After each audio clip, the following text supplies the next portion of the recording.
Bienvenue, aujourd'hui on se penche sur le Guillot Journal, l'édition de l'été 2025. Oui, bonjour. L'idée, c'est d'extraire un peu la substantifique moelle de ces articles sur la recherche, l'enseignement, la vie à l'université de Göteborg. C'est ça, pas juste une lecture, mais on essaie de voir ce qui ressort vraiment. Et d'ailleurs, ce qui saute aux yeux tout de suite, c'est la diversité. On parle de musique de chambre, d'oiseaux, d'histoire, des disciplines. Un vrai petit écosystème. Exactement. Alors, commençons peut-être par la musique, avec Tobias Granmo. Ah oui, le violoniste, enseignant à l'Académie de musique et d'art dramatique HSM. Son parcours est intéressant, parent musicien amateur, un passage formateur à Milan et une vraie passion pour la musique de chambre. Le jeu d'ensemble, c'est clé pour lui. Tout à fait. Et sa collaboration avec Daniel Berg, le marimbiste. 15 ans quand même. Voilà. Ça illustre bien cette idée de synergie. Ce qui est, je trouve, frappant dans sa philosophie, c'est que l'interaction humaine, c'est pas juste un bonus sympa. C'est plus que ça. Oui, ça fait partie intégrante de la technique, de l'enseignement.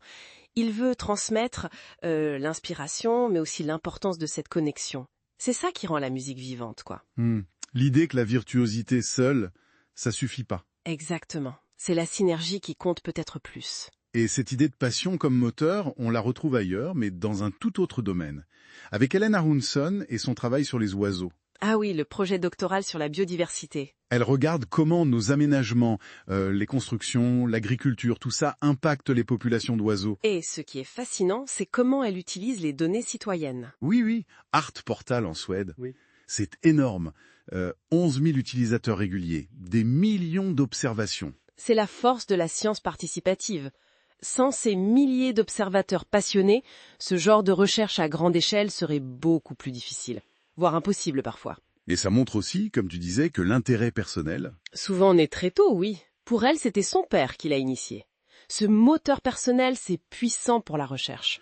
Bon, après la passion musicale et ornithologique, passons à quelque chose de plus métrique.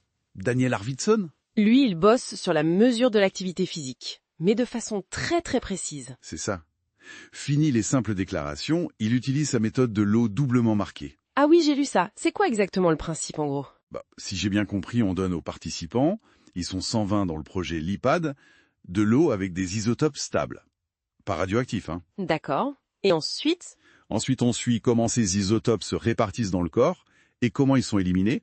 Et à partir de ça, on peut calculer très précisément la dépense énergétique totale. Ah ouais, d'accord. C'est beaucoup plus fiable que juste compter ses pas, par exemple. Ouais, il mentionne que compter les pas, c'est bien, mais bon, c'est imparfait. Là, on a une mesure vraiment objective. Et c'est crucial, ce genre de mesure fiable, pour comprendre les liens réels entre activité et santé, et puis pour savoir ce qui marche vraiment pour aider les gens à changer leurs habitudes. Tout à fait.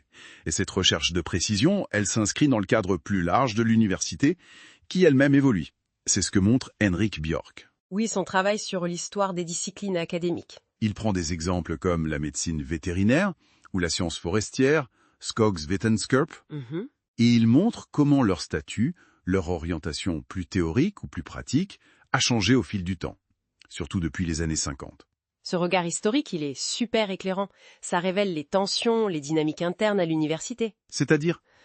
La compétition pour les ressources, pour la reconnaissance, l'adaptation aux besoins de la société, et toujours cette tension entre le savoir fondamental et les compétences pratiques, directement utiles. L'université comme un lieu de négociation constante en quelque sorte. C'est un peu ça, oui, en négociation avec elle-même et avec l'extérieur. Ça amène à une autre question très actuelle, celle des compétences transversales. C'est le point soulevé par l'unité pour le langage académique, ASCE. Oui, le débat sur le besoin de développer les compétences en lecture et écriture académique. L'idée, c'est que ce n'est pas juste un soutien ponctuel pour ceux qui ont des difficultés, mais une compétence clé pour tout le monde. Étudiants, chercheurs, enseignants. Exactement. L'argument, c'est que c'est un besoin structurel, ça devrait faire partie intégrante de la formation, de la recherche, avec une vraie stratégie, des moyens. Pour assurer la qualité. Et l'équité aussi, sans doute. Tout à fait.